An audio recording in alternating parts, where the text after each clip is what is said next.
You're listening to the Productive Therapist Podcast, the world's greatest and most brilliant resource for busy therapists who'd rather be laying on a beach in Hawaii. Every week we share helpful tips on where to put what, how to do this, that and the other, and the best way to get your ducks in a row. And now here's your host, licensed therapist, head nerd and productivity Yoda, Uriah Guilford. Hello and welcome to the podcast. This week I want to share with you a special article prepared for you by my friend and expert systems creator, Kacey Compton. You probably already know that systems are the key to a business that runs smoothly, but how can you create systems that really work for your practice? In this article, read for you by my podcast producer, Lucy, Kacey will guide you through the process so you can create systems that will truly make your life easier. I come from a long line of people who feel great pride in being productive. My sweet granny often said the day was a waste if she didn't accomplish something, whether that was working in her garden, mending laundry, or cooking a meal for someone in need. It seemed she was always in motion. As my Poppy would say, I come by my pride in being productive honestly. I love the feeling of crossing something off my list and moving on to the next task. I love the feeling of a full to-do list. And I know you do too. Why else would you be reading up on how to be a productive therapist? So today, I'm going to give you my number one secret on how to stay productive. Are you ready? Here it is.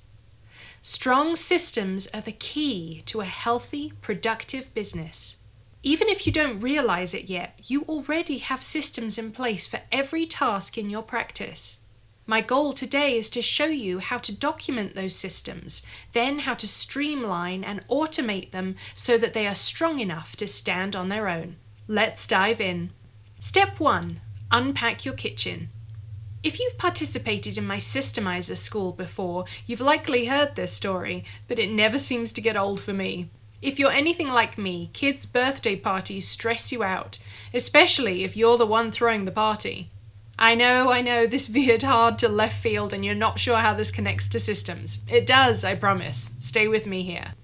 I don't know how I managed to get myself into this mess, other than because I love my kids very much, but somehow I agreed to host a birthday party for my daughter with a tower of cupcakes that she specially requested.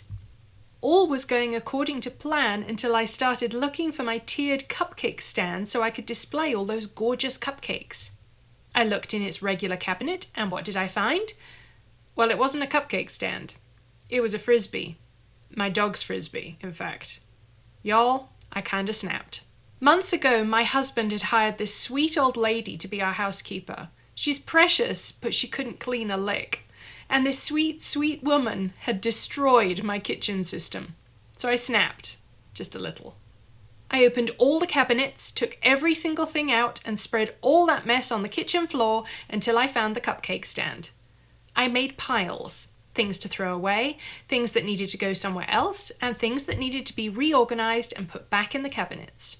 Then, when my husband got home, fresh cupcakes in hand, I made him deal with the piles while I went off to arrange those cupcakes on the stand just so. But here's the lesson I learned from this incident. You don't know what you have until you spread it all out on the kitchen floor and look at it. Some things have no business being in your systems. You can just throw them away. They aren't serving you. Some things are perfect. They belong and you want them there. They just need to be reorganized and put away nicely. Some things are great, but they don't go there. You need to put them where they belong. Systems are the same way. So how do you unpack your metaphorical kitchen? Start with a single process and observe. While you're observing, document the system. List every step it takes to complete that process, and I mean every step. Be detailed and specific. Note when this process occurs and why. List which programs you use, how many clicks it takes, where the information is stored, and how long this whole process takes. Pay special attention to when, where, and why the process slows down or stops. These are bottlenecks. They're no good, and we'll talk more about how to get rid of them in a moment. Step 2. Clean it out. Once you know what you have, then the work really begins. It's hard to see inefficiencies or bottlenecks when you're operating from memory or instinct rather than from a documented process.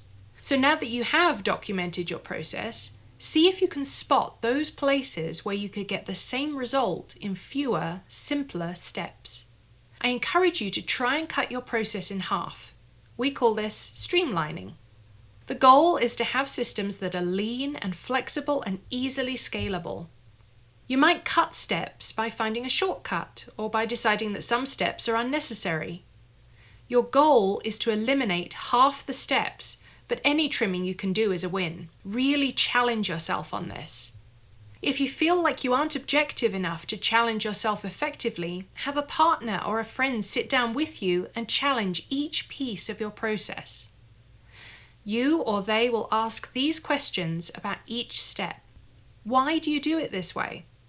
Is there an easier or faster way? Is this task necessary or just nice? Why? Is this step helping you accomplish the goal of this process? Could this be accomplished in another way? Once you've cut out as much as possible, try to complete this process again. Are there any snags? Did you cut out a step you actually need? Do you see more steps you can trim? Take note of these and then go back in for a final look at your entire process. You want to be sure that you've cut all you can before you move on to the next step. By the way, if you need a little extra help organizing your systemizing thoughts, here's a free 30 days to systemized calendar. Step 3. Automate. The purpose of automation is to create a system that works without you. Your time is valuable and the work you do in your business isn't free, even if we sometimes tell ourselves it is. Your time is much better spent being the visionary and coming up with new ideas. So leverage technology to free up your time. I want you to take that process and apply automation wherever possible so that you don't even have to think about these tasks. They just happen. This is going to take some creative thinking, but don't give up. It's going to be so worth it. Here's an example. Part of my consulting business is a membership experience called Mindsight Partners. There are things every new Mindsight partner needs to know as soon as they sign up. 1. How to access their online portal. 2. How to book a startup call with my team who will give them more important information. And 3. How to join our private Facebook group. Now, I could personally type an email to each individual, making sure they feel welcome and comfortable and glad to be a part. That could easily take 15 minutes or more per new member. If I get 3 new members in a day, that's 45 minutes gone. To put that in context for you, in 45 minutes, I could plan an entirely new offering that could make me thousands of dollars. In 45 minutes, I could make 3 weeks worth of social media content for my business. In 45 minutes, I could have written a great portion of a new chapter in my book. That 45 minutes is wasted if I spend it crafting 3 personalized emails for 1 new member that all say basically the same thing. So I decided to automate this step. Now, when someone signs up for my membership, they automatically receive an email that gives them those 3 steps for success in my membership. They're linked to Calendly, where they can schedule a call with my team to get the support they need. I don't even have to think about it. It just happens because the system is automated. That makes me feel confident and free. So look for places in your process where you can apply automation.